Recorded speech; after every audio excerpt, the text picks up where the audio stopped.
My parents, who were actually my enemies from childhood until I grew up, loved my sister instead of me, and when she got a job, they kicked me out of the house, saying, "You're lying. Take care of yourself." My name is Elena Ward, and for most of my childhood, I believed I was born in the wrong house, to the wrong people in the wrong life. Even now, when I look back at those years, I don't remember warmth or safety. I remember the sound of slammed doors, the sharp voices that never softened for me, and the feeling of being a stranger in the place where I was supposed to belong. I grew up in a small, aging white house on the outskirts of Columbus, Ohio, in America. The paint on the porch rails was always peeling, the fence leaned like it was tired of standing, and the windows rattled whenever the wind pushed too hard. It was a simple house, but somehow even that simplicity never included me. My parents, Thomas and Claire, liked to tell people they had two beautiful daughters, but inside those thin walls the truth felt very different. My younger sister, Lena, was the favorite from the moment she opened her eyes. I remember watching the way my mother's face glowed the first time she held her. I never saw that glow again unless it was for Lena. From that day on, she became their pride, their joy, their little miracle. And me? I became the background noise. I was the extra piece in the picture, the one they tried not to look at for too long. Our childhood differences were not small ones. Lena had a room filled with soft blankets, new toys, framed photos, and pastel decorations my mother picked out with love. My own room looked like it belonged to a forgotten guest, plain walls, old furniture, and a bed that creaked louder every year. I had secondhand books and worn-out clothes that had traveled through the hands of cousins I never met. Lena, on the other hand, received shiny new dresses, dolls in pink boxes, and birthday cakes that had her name written in colored frosting, while mine was often rushed, forgotten, or replaced with a store-bought cupcake. The worst part wasn't the things, it was the small daily moments.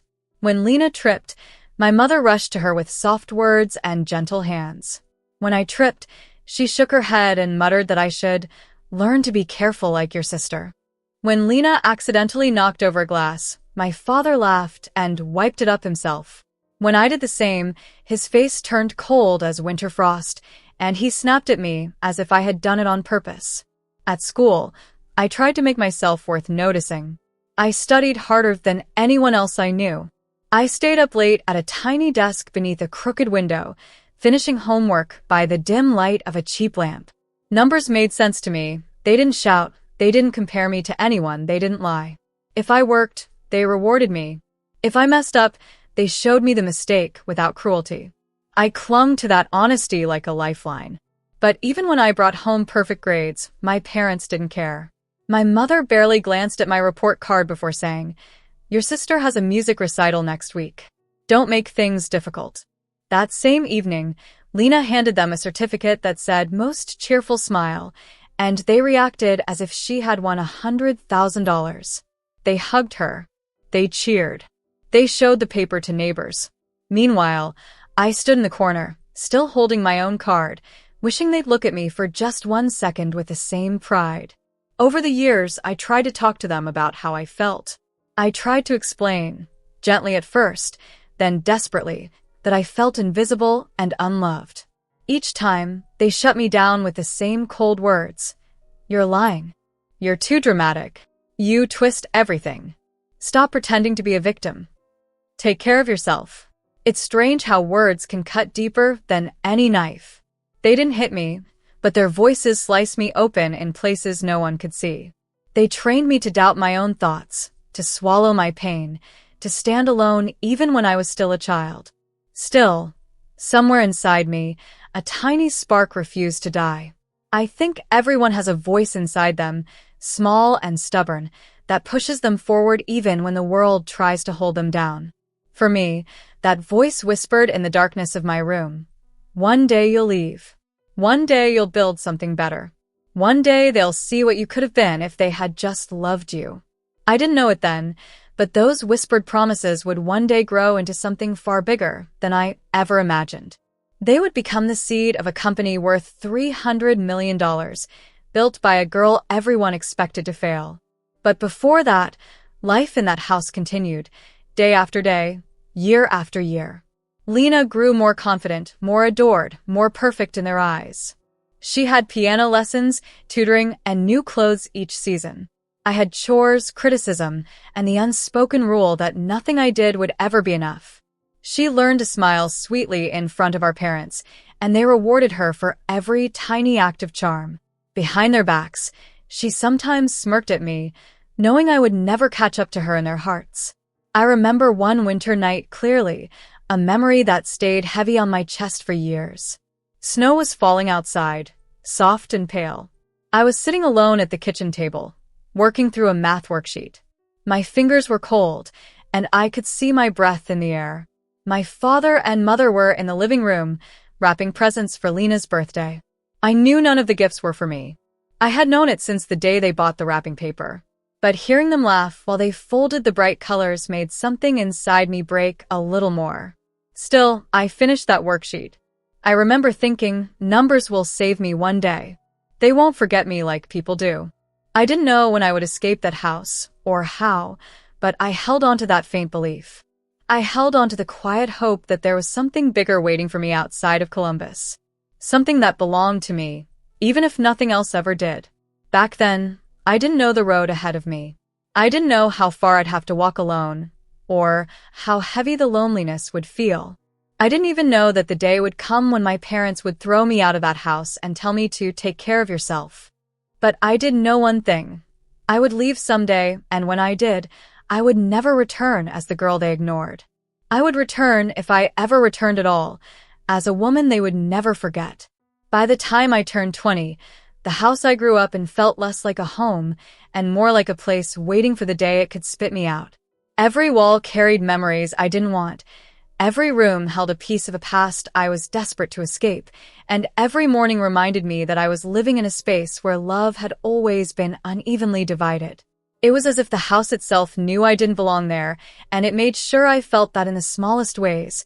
How cold my room always seemed, how the floorboards creaked louder under my steps than anyone else's, how the silence between me and my parents grew thicker with each passing year.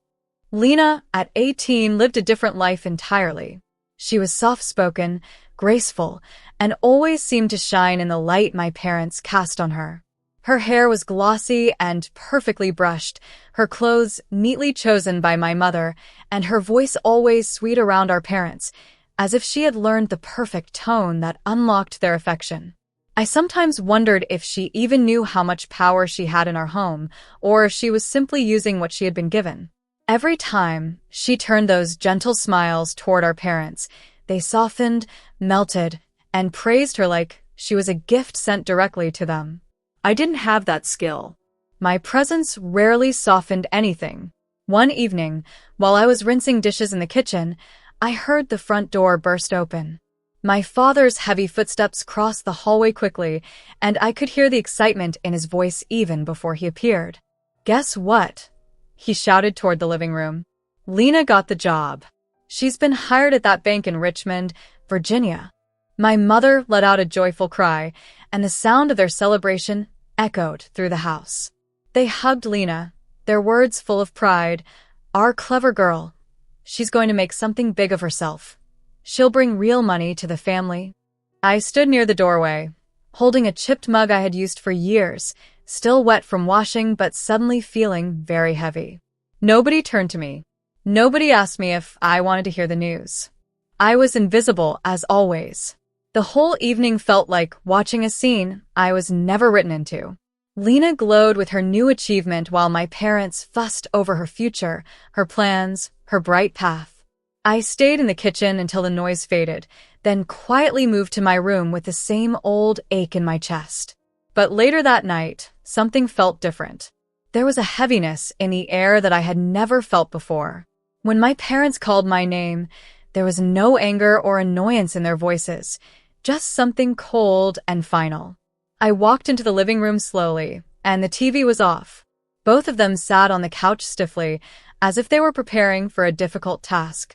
"Elena," my mother said, not even looking at the empty chair beside me. She didn't ask me to sit. She didn't soften her voice. "You're old enough now. Your sister has a job. It's time you start taking responsibility." My heart dropped. I do, I said quietly. I work part-time at the bookstore. I pay for my own food most weeks. I'm trying. My father's expression sharpened. He leaned forward with the same cold stare he used whenever I disappointed him. You're lying, he said. You twist everything to make yourself look good. You always have. I shook my head, feeling my hands tremble. I'm not lying. I can show you. He cut me off with a shrug, as if he had already made up his mind. From now on, take care of yourself somewhere else. You wanted independence? You got it. The words didn't feel real at first. I stared at him, thinking maybe he was angry and talking without thinking.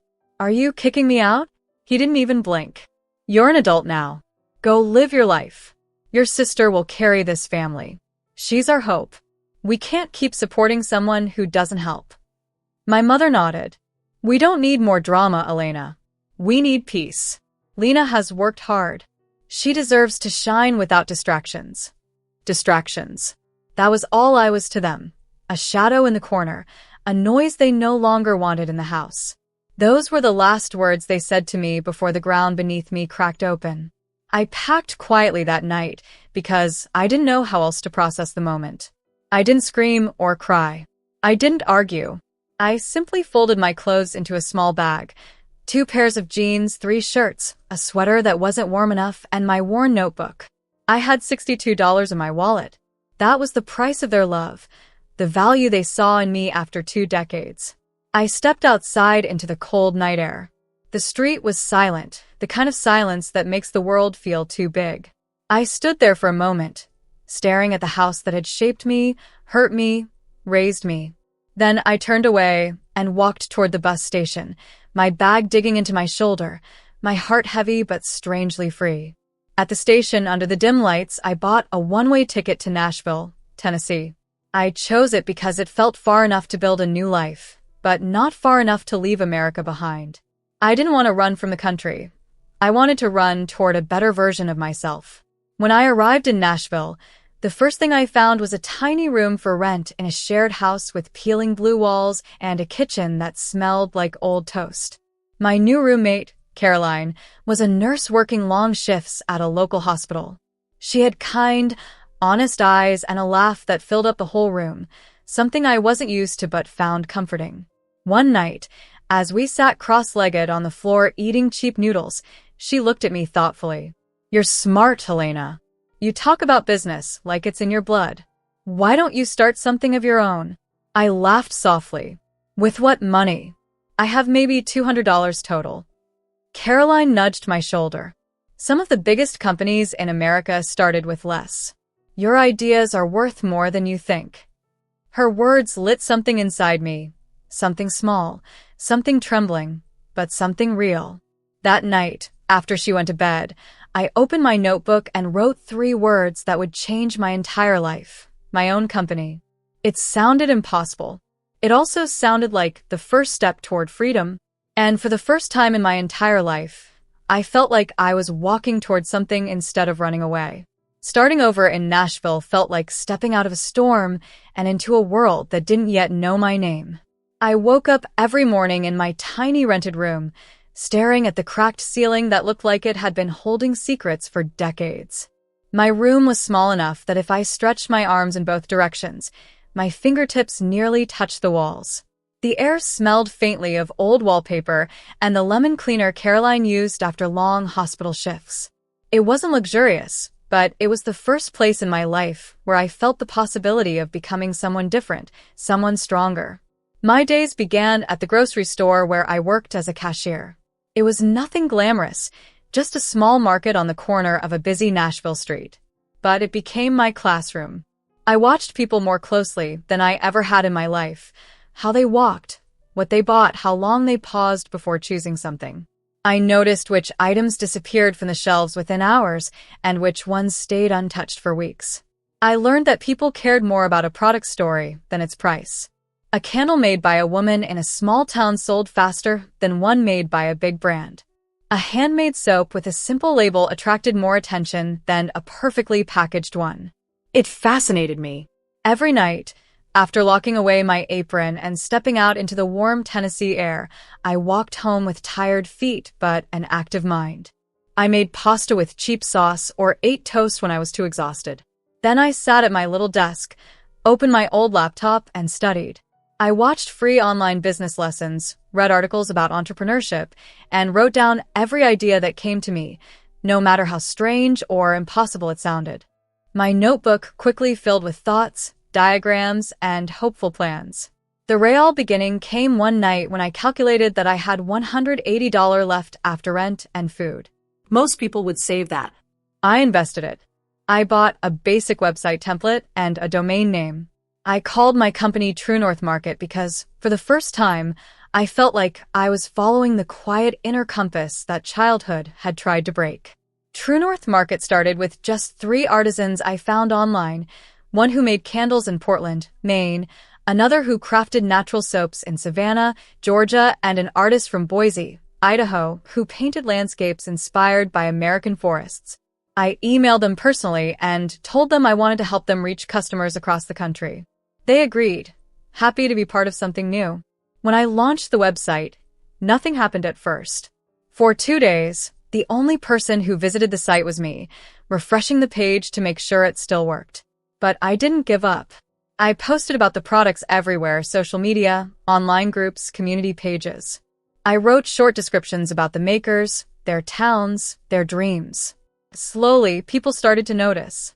The first month, True North Market earned $95 in profit. It wasn't even enough to cover half my rent. But when I saw that number, I cried, not because it was small, but because it was mine. I had created something with my own hands, with my own effort, and no one could take credit for it. The following months were full of long days and even longer nights. Each sale felt like a small miracle, but running the business required more than passion. I had to learn how to negotiate with suppliers, how to advertise without money, how to manage customer complaints, and how to fix website glitches at 3 in the morning. Sometimes I made mistakes that cost me money I didn't have. Sometimes I sat on the bathroom floor and cried quietly so Caroline wouldn't hear. But every time I broke, I rebuilt myself. After 3 years, the little company that began with $180 had grown into a name people recognized. True North Market became a favorite place for buyers looking for handmade American products. Orders came from states I had never visited: Colorado, Texas, Florida, Maryland, New York. People loved the idea of honest craftsmanship. They loved the stories. And they trusted me. One afternoon, I received an email that stopped me in my tracks. It was from a small investment group in London. They had discovered True North Market through a customer in England and wanted to talk about expansion. They offered $500,000 for a share of the company. I stared at the number, unable to breathe. $500,000. For the girl who left home with nothing but $62 and a bus ticket. But I didn't rush. I forced myself to be wise, not emotional. I hired a lawyer named Daniel Brooks, a calm man with a steady voice, and an accountant named Mia Collins, a quiet woman with sharp eyes who could read numbers like music. We spent days reviewing the offer. Mia created financial models I never knew existed. Daniel negotiated every line of the contract until I had an agreement that allowed me to grow without losing control. When the deal was finally signed, I used the money to build what True North Market needed: better systems, real marketing, legal protection, and most exciting of all, a physical office. I chose Denver, Colorado, a city alive with entrepreneurs, mountains, and open skies.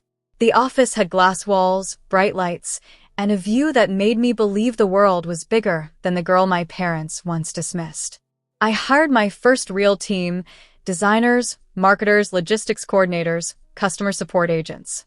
People who believed in my vision. People who trusted me. People who cared. By the 7th year, everything had changed. True North Market was no longer a small website. It was a powerhouse with partners across America and clients in Europe who paid in pounds and dollars. The company's annual revenue reached $300 million, and my personal share was still enormous. I bought a large, peaceful home on a hill outside Denver, with tall windows that framed the sunrise and a quiet garden that smelled like fresh pine in the mornings. One evening, as I sat at my glass dining table overlooking the sparkling city lights, I finally felt the full weight of what I had built. I remembered the girl who slept in a cold room in Columbus, the girl who ate noodles in Nashville, the girl who carried pain quietly in her chest. But she had become someone new. I had kept the promise I made to myself in childhood. I had built a life where I wasn't the mistake in the room. I was the woman signing paychecks, creating futures, and building an empire that would last. I thought my past was over then. But life has a strange way of circling back. Just when I believed I had escaped everything, my past walked right back into my office. It was an ordinary Monday morning in my Denver office, the kind of morning where everything felt predictable and controlled. Employees walked in carrying fresh coffee. The elevators chimed every few minutes, and the steady hum of keyboards filled the hallways like a soft engine powering the whole building. I was in a meeting with my leadership team, going over quarterly targets, when my assistant, Oliver Gray, appeared at the conference room door. His expression was strange, caught between discomfort and worry. "Elena," he said quietly, "there are two people here asking to see you. They say they're your parents." The room fell silent. My heart jolted, as if it had been yanked backward into the past. For a moment, I was no longer the CEO of a $300 million company. I was a young girl again, standing in the kitchen of that cold house in Columbus, hearing the familiar words, "You're lying. Take care of yourself." But that girl was gone. I had buried her beneath layers of strength, success, and years of building a life on my own terms. I straightened my posture, lifted my chin, and let the calm, controlled version of myself take over. "Show them to the small conference room," I said. "I'll be there shortly." When I entered the room, my parents rose to their feet quickly, almost too quickly. They looked much older than I remembered. My father's once dark hair had faded into a tired gray, and my mother's shoulders curved forward as though she carried a weight she had never acknowledged before. They didn't look at me. Their eyes stayed low, fixed on the carpet, as if meeting my gaze might burn them. "Elena," my mother finally whispered, "you look successful." I sat down calmly, hands folded on the table. "What do you want?" My father cleared his throat. The sound was rough, strained, nothing like the confident voice he once used to dismiss me. "It's your sister," he said. "Lena lost her job in Richmond. The bank cut staff. She's been searching for months. Money is tight, and we heard your company is doing well. We thought maybe you could give her a position." There it was. No apology. No acknowledgement of the night they pushed me out. No regret for the years of silence. Just a request. My mother added quickly, "She deserves a chance, Elena. She's a good girl." A slow, icy calm washed over me. "All my life," I said, "you told me I was lying, dramatic, a problem. When I needed support, you told me to take care of myself." So I did. "I built this company without you. Why should I help you now?" My father finally lifted his eyes. They were wet, something I had rarely seen in him. "We were wrong," he said, voice shaking. "We thought you would fail. We said things we shouldn't have. I think we were jealous of your strength. I'm sorry, Elena." My mother nodded, tears sliding down her cheeks. "I'm sorry, too. You didn't deserve the pain we gave you. We ruined your childhood. We know that now." For a brief second, the child inside me, the one who cried behind a closed bedroom door, the one who waited for someone to choose her, wanted badly to accept those words. But apologies do not erase bruises on the heart. They do not rewrite history, and they do not rebuild trust. I took a deep breath, steady and deliberate. "I will give Lena a job," I said. "A fair one. She will go through the normal interview steps, but I'll make sure she has a place on the operations team. She'll work under Mia, not under me. She'll be paid in dollars like any other employee who earns it." Relief flooded their faces. My mother even let out a small breath, as if she had been holding it for years. But I continued, my voice firm and unshakable, "You two will never come in front of me again. That is my condition." My father frowned. "What do you mean?" "I mean," I said slowly, You will not visit my office. You will not visit my home. You will not appear at company events. If I see you nearby, you will leave. Lena can work here, but you will keep your distance. Forever. My mother's voice cracked. Elena, please, we apologize. I heard your apology, I replied, but I cannot forget the years you turned me into a stranger in my own home. I built my life by learning to live without you. Keeping you at a distance is not revenge. It is self-protection. Their eyes dropped again, full of shame they had never shown me before. Finally, my father nodded. If that is what you want, we accept. Thank you for helping your sister. They stood slowly. For a moment, my mother looked like she wanted to reach out, to touch my hand, to offer comfort she never gave when it mattered. But she stopped herself. Instead, she pressed her hands together and whispered, "We don't deserve you." Then they left. I stayed in the room long after the door closed behind them. There were no tears, no anger, no joy. Just a quiet understanding, a clear, bright line between my past and my present. Lena joined the company weeks later. She reported only to Mia. We exchanged polite hellos in hallways, but nothing more. She understood the cost of the love she had chosen all those years. And sometimes people ask me, Elena, do you regret not forgiving them? My answer remains simple. No, forgiveness is a gift, and not everyone earns it. They gave me nothing when I needed everything. I gave their daughter a future, but I kept my heart safe. I am Elena Ward, the woman they once called a liar. The woman who owns a $300 million empire in America. The woman who took care of herself better than they ever imagined.